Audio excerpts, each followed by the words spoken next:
I'm wearing the grand view, bro. Guys, I'm recording on 4K. What the heck? Oh, what the hell? Huh?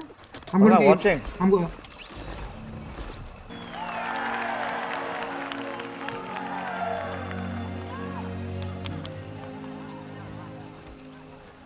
I am happy to join with you today in what will go down in history as the greatest demonstration for freedom in the history of our nation.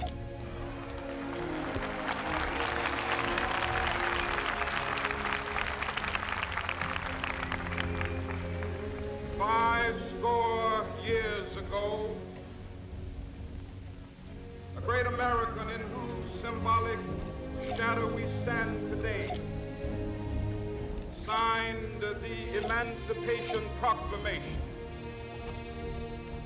This momentous decree came as a great beacon light of hope to millions of Negro slaves who had been seared in the flames of withering injustice.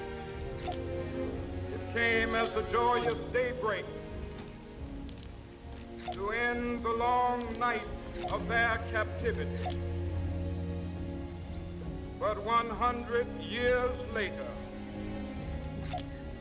the Negro still is not free. 100 years later, the life of the Negro is still sadly crippled by the manacles of segregation and the chains of discrimination. 100 years later, the Negro lives on a lonely island of poverty in the midst of a vast ocean of material prosperity. 100 years later,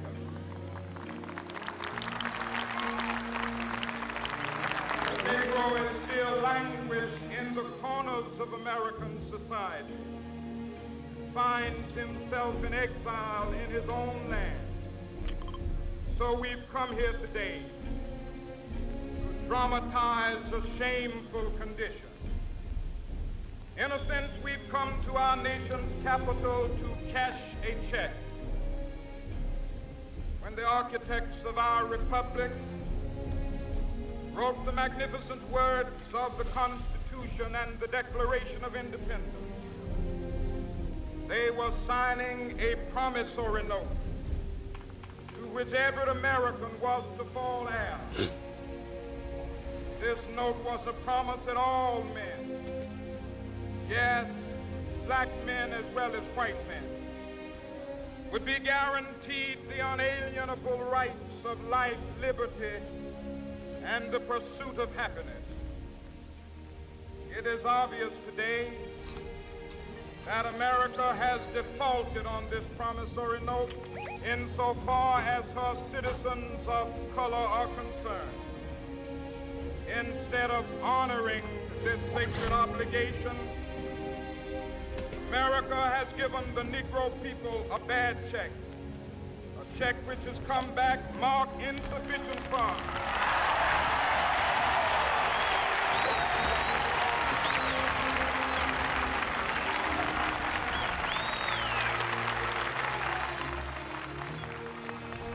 But we refuse to believe that the Bank of Justice is bankrupt. We refuse to believe that there are insufficient funds in the great vaults of opportunity of this nation. So we've come to cash this check, a check that will give us upon demand the riches of freedom and the security of justice.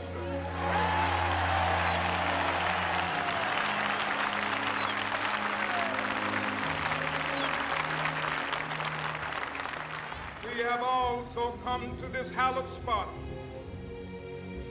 to remind America of the fierce urgency of now. This is no time to engage in the luxury of cooling off or to take the tranquilizing drug of gradualism.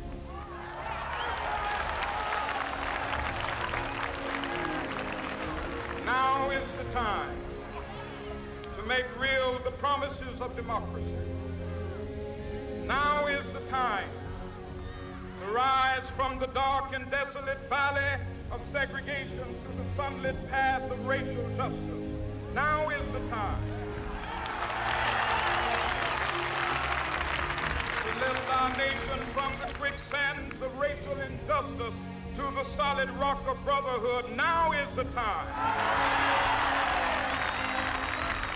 Make justice a reality for all of God's children. It would be fatal for the nation to overlook the urgency of the moment.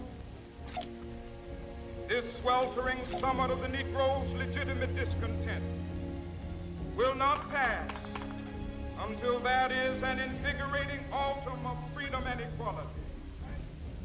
1963 is not an end, but a beginning. Those who hope that the Negro needed to blow off steam and will now be content will have a rude awakening if the nation returns to business as usual.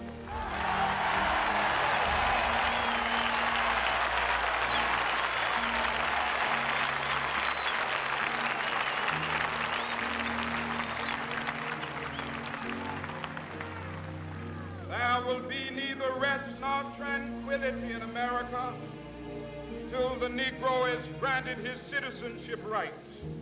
The whirlwinds of revolt will continue to shake the foundations of our nation until the bright day of justice emerges. But that is something that I must say to my people who stand on the warm threshold which leads into the palace of justice. In the process of gaining our rightful place, we must not be guilty of wrongful deeds. Let us not seek to satisfy our thirst for freedom by drinking from the cup of bitterness and hatred.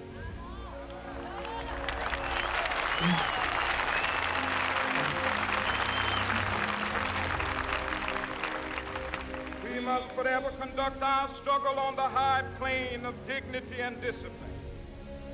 We must not allow our creative protests to degenerate into physical violence. Again and again, we must rise to the majestic heights of meeting physical force with soul force. The marvelous new militancy which has engulfed the Negro community must not lead us to a distrust of all white people. For many of our white brothers, as evidenced by their presence here today, have come to realize that their destiny is tied up with our destiny.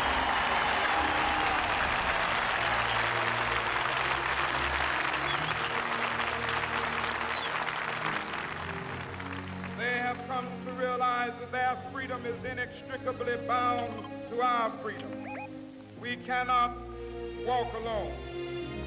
As we walk, we must make the pledge that we shall always march ahead. We cannot turn back. There are those who are asking the devotees of civil rights, when will you be satisfied? We can never be satisfied as long as the Negro is the victim of the unspeakable horrors of police brutality. We can never be satisfied as long as our body is heavy with the fatigue of travel, cannot gain lodging in the motels of the highways and the hotels of the city.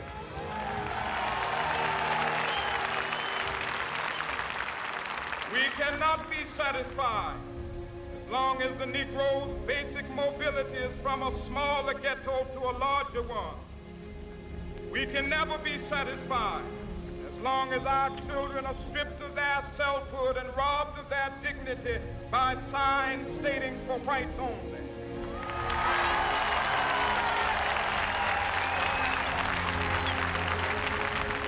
We cannot be satisfied as long as the Negro in Mississippi cannot vote and a Negro in New York believes he has nothing for which to vote.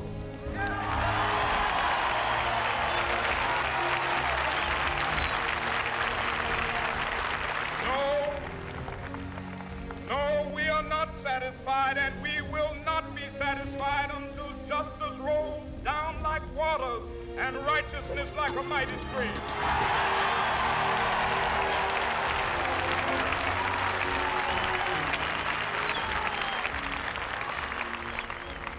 I am not unmindful that some of you have come here out of great trials and tribulations. Some of you have come fresh from narrow jail cells. Some of you have come from areas where your quest for freedom left you battered by the storms of persecution, staggered by the winds of police brutality. You have been the veterans of creative suffering. Continue to work with the faith that unearned suffering is redemptive. Go back to Mississippi. Go back to Alabama. Go back to South Carolina. Go back to Georgia. Go back to Louisiana. Go back to the slums and ghettos of our northern cities. Knowing that somehow this situation can and will be changed. Let us not wallow in the valley of despair. I say to you today, my friend,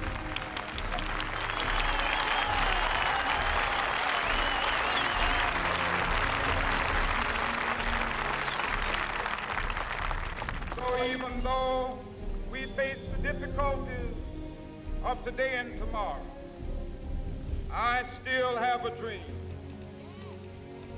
It is a dream deeply rooted in the American dream. I have a dream that one day this nation will rise up, live out the true meaning of its creed.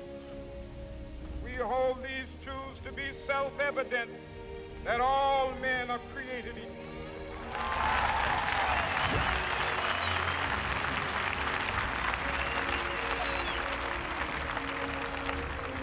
I have a dream that one day on the red hills of Georgia,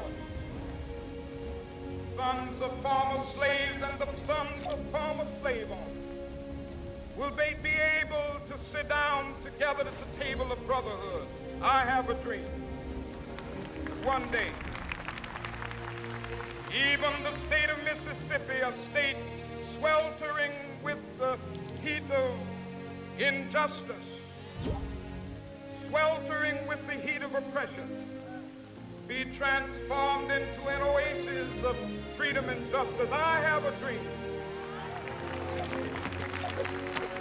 My poor little children will one day live in a nation where they will not be judged by the color of their skin, but by the content of their character. I have a dream today.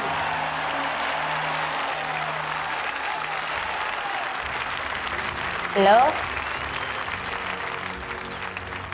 I have a dream that one day down in Alabama, with its vicious racists, with its governor having his lips dripping with the words of interposition and nullification, one day right there in Alabama, little black boys and black girls will be able to join hands with little white boys and white girls as sisters and brothers. I have a dream today.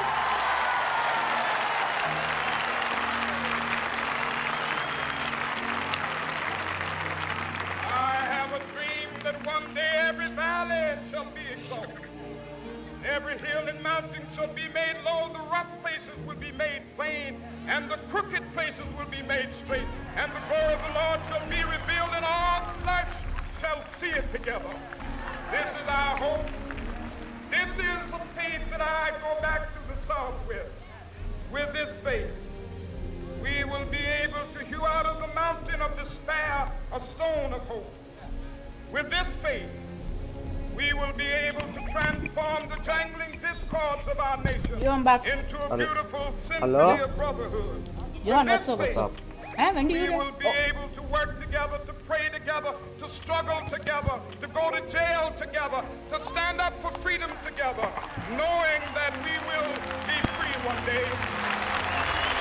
This will be the day. This will be the day when all of God's children be be able to sing with new meaning, my country tears of thee. Sweet land of liberty of thee I sing. Land where my fathers died, land of the pilgrim's cry. From every mountainside, let freedom ring. And if America is to be a great nation, this must become true. So let freedom ring.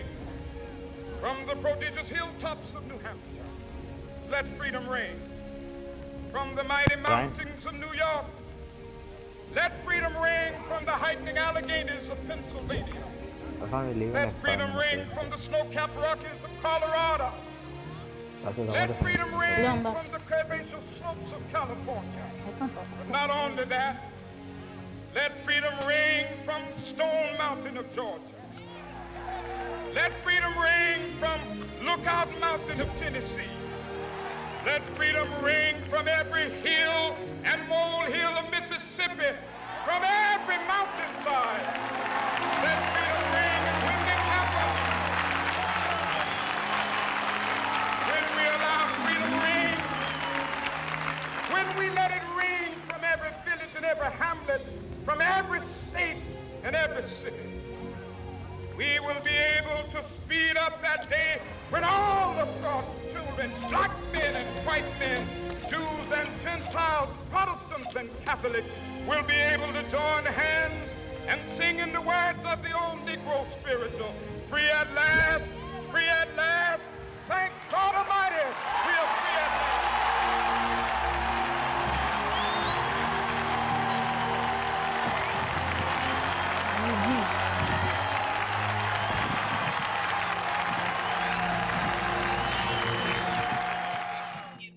New type of